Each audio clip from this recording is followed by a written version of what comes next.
Robin of Locksley knows a thing or two about thievery, so today he brought with him Lock and Chase for your Intellivision system. So let's go ahead and take Lock and Chase, pop it in my Intellivision, and see how it holds up today.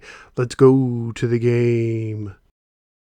Lock and Chase was published by Mattel and carries a copyright year of 1982. It is based on the 1981 Data East Pac-Man inspired game. It later became a Pac-In game in Canada with the Intellivision 2 system and other parts of the world as well. It was also the first of several Data East arcade titles that included Burger Time and Bump a Jump to be ported to the Intellivision by Mattel to give the system some much needed arcade games. Lock and Chase was programmed by Mike Winans, who would follow the game by programming the Intellivision version of Pac-Man. Lock and Chase started as a cartridge with 6K of memory, but after customers complained that the game was too hard to control, Mattel apparently made some 8K cartridges that featured improved controls and minor graphical improvements, including an animation of your hat completely covering you up when you are caught by the police.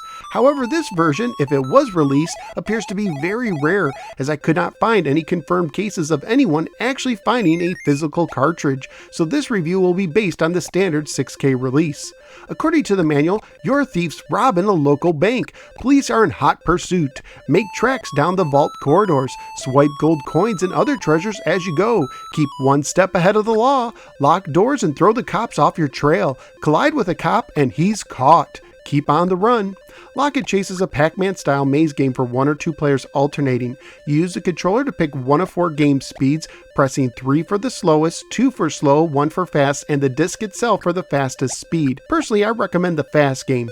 The overlay, while neat looking, isn't that necessary, but it does let you know to use the disc to move and the side buttons to lock a door. Lock and Chase plays like a typical Pac-Man game where you avoid the 4 different colored cops while picking up gold coins worth 20 points apiece. There are also a pair of warp tunnels on the right and left side of each level to use. On the top and bottom of the screen are lock tunnels that become unlocked when you collect all the gold coins on the screen. Going through one after you collect all the coins will send you to the next level. The maze also features doors that open and close that you can get stuck in. You yourself can also close up to 2 red doors at a time by pressing the side button. When you do, the last pair of white lines that you passed in between will close temporarily as a red door. If you use it correctly, you can also trap a cop or 2 for bonus points, but you can also potentially trap yourself. There are also money bags you can collect that show up in the middle of the screen as $ for bonus points. You get 500 points for the first bag on a level, 1,000 for the second, 2,000 for the third, and 4,000 for the fourth and final bag of a level. When you touch a bag of money, you also temporarily freeze the cops.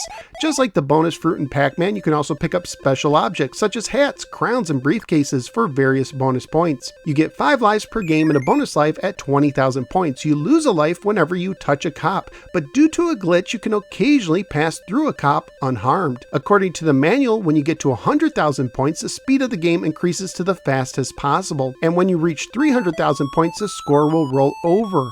And after you reach 300,000 points 200 times, the score maxes out at 60 million points. Graphically speaking, this is a very nice looking game, even if the police are one color away from matching all the Teletubbies. Your thief is the best part of the game graphically and reminds me of Vincent from The Black Hole. Sound and music wise, this is one of the best sounding early maze games out there. Family friendly wise, the game would most likely get an E for everyone rating if it was released today, although you do play a thief stealing stuff. At the time of my research on eBay, including shipping, loose copies were going for $4, complete copies were going for $5 to $8, and new copies were going for $6 to $15. So what did I think of Lock and Chase on the Intellivision? First, this is a huge improvement over the 2600 version of the game, which I reviewed way back in episode 30. The graphics and sounds are top notch, but I did have a problem with the controls when I first started, and I can understand why Mattel received complaints when the game was first released. When I first played the game myself, it seemed that there were many times it looked like I had time and room to change directions, but when I pressed the disc to do so, my character kept going straight. However, if I pressed the disc in the desired direction early enough, he would respond, sometimes even if I quickly pressed the direction well in advance. As time went on, I got more used to the controls and eventually found that keeping my thumb on the disc and rotating the disc like a steering wheel worked the best for me, and I was able to really enjoy the game, to the point that I could see why some Intellivision fans call this one of their favorite games on the system.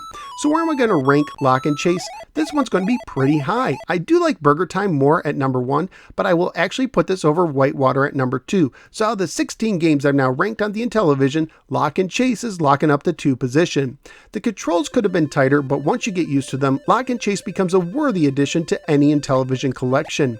At least that's what I think. What do you think? Let me know in the comments below. Also, please click like and subscribe and follow me both on the Facebook and the Twitter. I'm also a member of the Retro Junkies Network. At this time, I'd like to thank all of my extraordinary Patreon supporters who voted for me to review today's game, including William, Matthew, Michael, Richard, and Rick from the Intellivisionaries podcast. Thank you all. If you appreciate the work I do and enjoy my videos, please consider becoming a Patreon supporter by signing up at patreon.com/NoSwearGamer, starting at $1 a month. Not only will you help make videos like this possible, but you will also gain access to some exclusive content and be able to vote on future games for me to review. Thank you for giving me a little part of your day, and I look forward to seeing you next time on the next episode of the No Swear Gamer. Take care, and remember, no matter how good you are, if you're a thief, eventually the cops will get you, even if you have 5 lives.